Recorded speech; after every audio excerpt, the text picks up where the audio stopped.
We'll start with the Mustard C49S curved Cadiz hook, size 14. This is a transitional or hatching midge.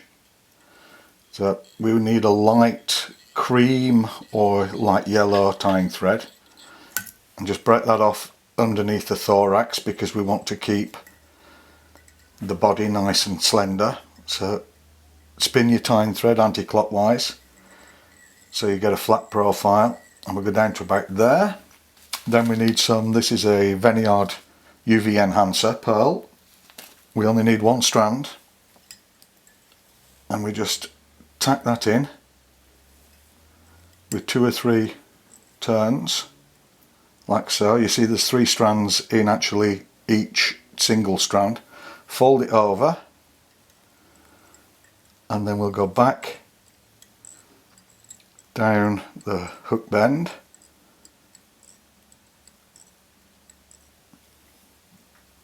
remember to adjust the profile of your thread, keep it flat all the time, and we'll just go down, and once we're down here, then we can trim this off. It only needs to be like that long, just to give the effect of a trailing shuck. Then we need a this is a strip quill, green I'm using for this one.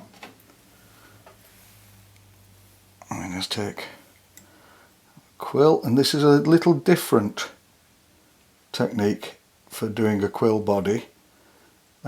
It's to give a more three-dimensional transparent effect to the quill body. So what we want to do now is we need a nice flat underbody of this light coloured thread, because this thread is going to show through the quill body.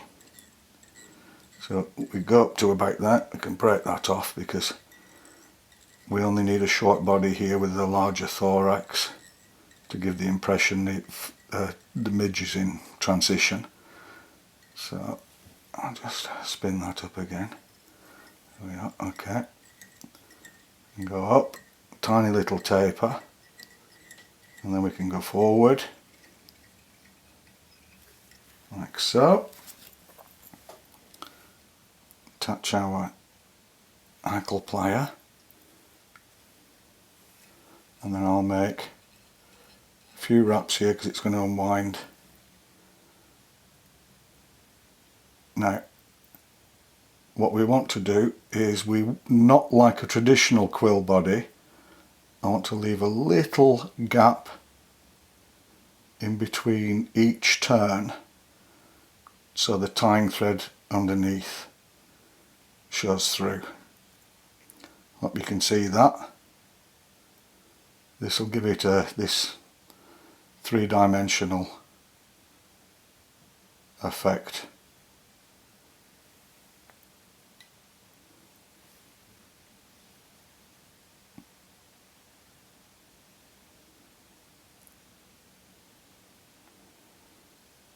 There we are, we don't need more than that.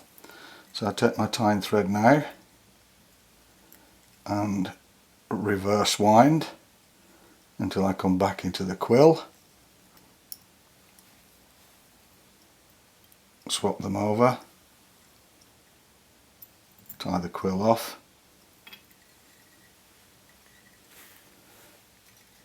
secure it,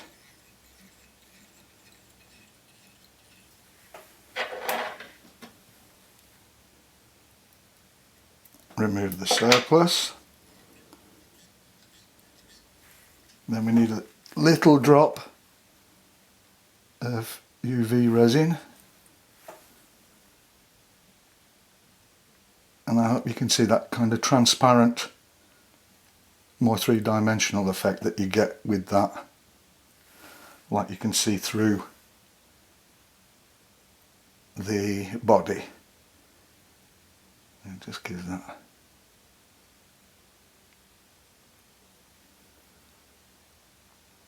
A coat up to that, give it a blast,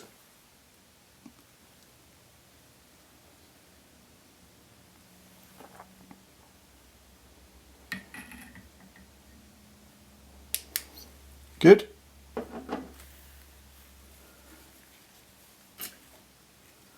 And we can go back.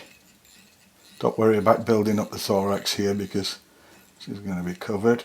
And go back into the body like so. And grizzle hackle.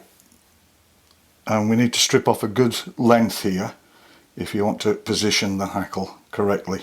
You need some stripped stem. So we'll just tie that in. A bit too long. Trim that off. And we need a peacock herl. Tie him in there. We want the fibres of the peacock herl pointing to the rear. We go forward.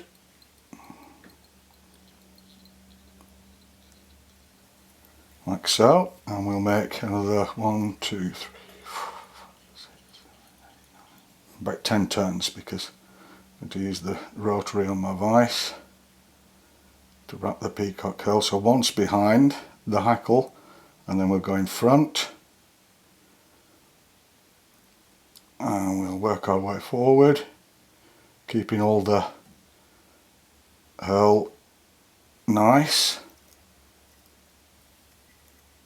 Swap over hands to the tying thread.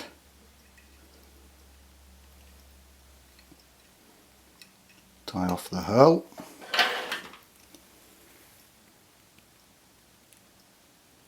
Remove that. A couple more turns and then we'll take our hackle and use the strip stem just to position it. Perfect. And then we'll work our way through.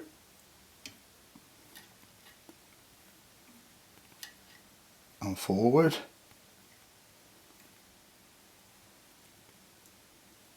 That's good. Now I want a round profile to finish off with the tying thread. I'm going to just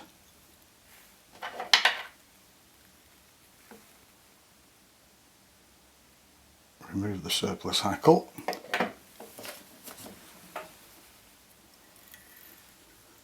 Whip finish.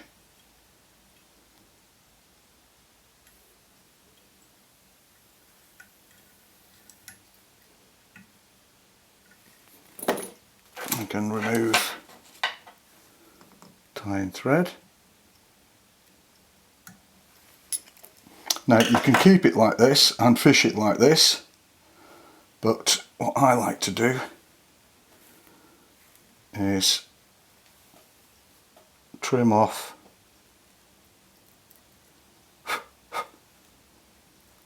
the hackle fibres on the underside of the hook, so you get that lovely profile when it's fished, and it will fish deep but the hackle will keep it on top of the in the surface very well. And as usual, if you enjoy the videos, please like and subscribe, and thanks for watching.